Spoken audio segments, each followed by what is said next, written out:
Do you ever feel like you're caught in the middle of everything, caring for your aging parents, having to support your children and support your husband, and somehow you're still expected to function like a whole human being and get it all done and take care of you too? Reality is, it's tough. It's hard to put all your time and effort into caring for parents and caring for kids,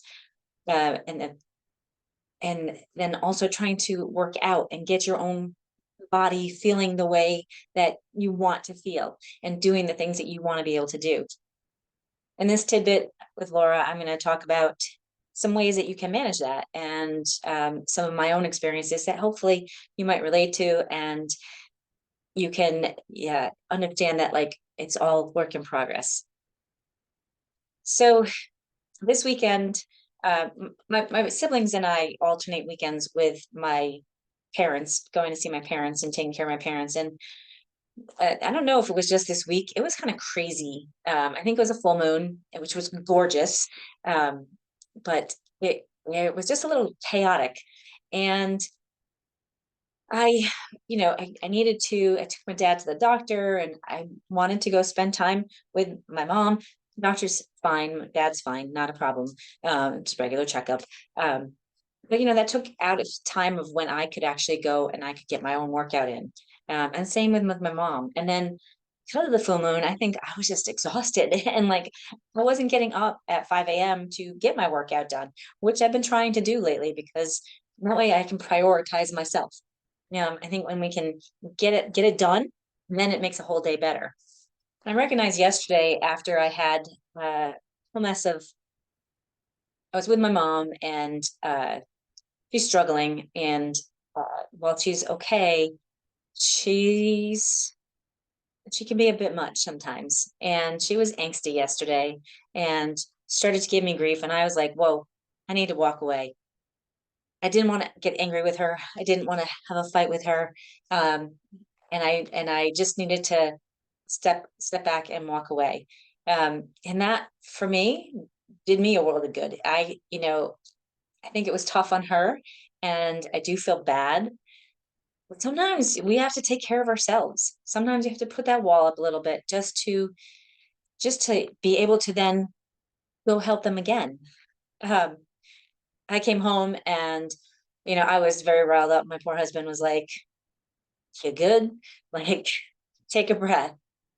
And before I did anything, so I had gotten up in the morning and I read, and I did some video content creation, and started checking in on everybody else. So I didn't get my workout in. So when I got home, I made that priority. And I went downstairs, got an awesome lift, and I did a mini little cardio walk routine. Um, and my stress level went out the door, and it felt that much better. Um, I recognized like, okay, I gotta just chill and move on with this. Um, it's hard. It's hard to mentally uh, juggle everything: appointments, work, errands, constantly having to care give. I don't have kids, so those of you that do, like, I give you mad props because it's challenging if you're in the middle and managing both ends. Your to-do list can get longer, and then your free time gets shorter. And your time to care for yourself starts to affect your body. So your body will feel it first, and you might develop some back pain or some tight hips because you're sitting in the car driving and not moving as well. And then maybe your back gets sore either with sitting or just getting out of bed, and you have that constant fatigue. And I totally understand that because that's exactly how I felt this week.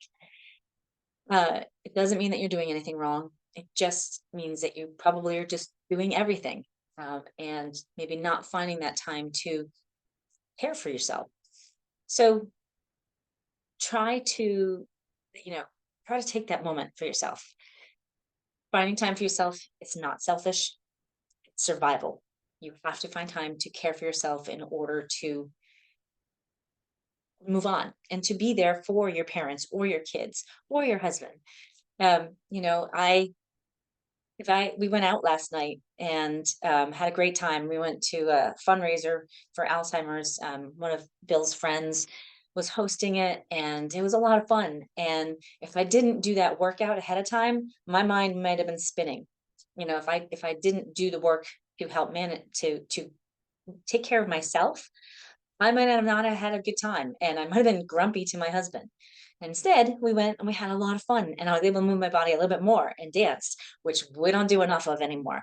So it was a blast and a lot of fun. So some things that you can do through your day. Um, I love getting out of the car and doing a little bit of weight shifting exercise. This really helps to loosen up my hips after you've been sitting for a long time, kind of get those hip extensors to fire a little bit, get your glutes firing, move everything around. And it doesn't have to take hours. It can just take you, 30 seconds. You can do this through the day, anytime you're getting gas or if you're standing and doing dishes, find some time that helps to just get some movement in. Maybe you practice breathing, and before you go to bed, just to kind of quiet your nervous system, you lie down and lie on your stomach, hands under your forehead, and just breathe for a minute. Long, slow exhales. It can quiet your whole body. It kind of get your shoulders out of your ears, and that crocodile position is really good to help with reducing parasympathetic or stimulating the autonomic nervous system and the parasympathetic system to get your body to quiet down. And that can really help with managing that back pain as well. Maybe you take a walk in between tasks as you're going to, park a little farther away when you're going to go grocery shopping for your parents, which I had to do that yesterday also for mom, or park far away when you're parking to go see them. Um, Today I went over because I forgot the spinach that my mom had wanted, and I had to go bring her some. So I brought the spinach, and she wanted to go for a walk. And she doesn't, she's usually in a wheelchair, and she just powered through and walked right down that hall without thinking about it. And I think she felt better because of that. And it actually helped her to stand up. So even just short walks, you do a 5-minute walk, great. If you can't, just park a little farther and make that little extra effort. Remember, you deserve care too. It's important for you to care for yourself. And if other people can't do that for you, really, we have to do that for ourselves. But you deserve to care for yourself as well as caring for everybody else. If you have been having hip or back pain, I just launched a 7-day hip and back pain relief challenge. But if you're interested, it's the links in the show notes. Um, it's a free challenge. It just gives you some ideas of how to start to care for yourself through the day, and that making that time for you can be a big help. So here's a tidbit for the day. Where can you reclaim just 1 minute for yourself? Where can you find time to create movement in your day to make sure that you hopefully get a workout in, because we need to get that 150 minutes of exercise through the week of really getting our heart rate up, care for your heart, care for your body, care for your back and your hips. Maybe that's doing, if you're currently in pain, maybe it's doing your PT exercises. Find that minute and incorporate that through the day. If you can't find the time to do a full workout, like put those bits and pieces into your day, like when you get out of the car or when you're walking, when you're doing dishes. I know it hurts to sometimes to bend over and do unload the dishwasher. So create a little movement with it, and shift your feet side to side and see if you can just change how you're doing it so that it allows you to do it easier, and that will help you to feel better in the process. When you can get your heart rate up, go for that because it does relieve a lot of stress. And I give you permission to use my name. Say, my PT Laura told me that I need to get out and take care of myself for 20 to 30 minutes every single day and not think about anything else. So I'm going to do that. This is the time that I have. I have it scheduled in. You guys are going to have to wait. I'm going to care for myself first and then make that happen. You have permission to do that. You're important. You need to take care of yourself. And when we do that, it makes caring for everybody else and that much easier and that much better. and we're less grumpy and less bitchy, and we can have fun dancing and enjoy the time with our family instead. I hope you have a great week. Don't forget, when in doubt, breathe out, take life one step at a time. You can do anything you put your mind to, and my and you are very special and you deserve care too.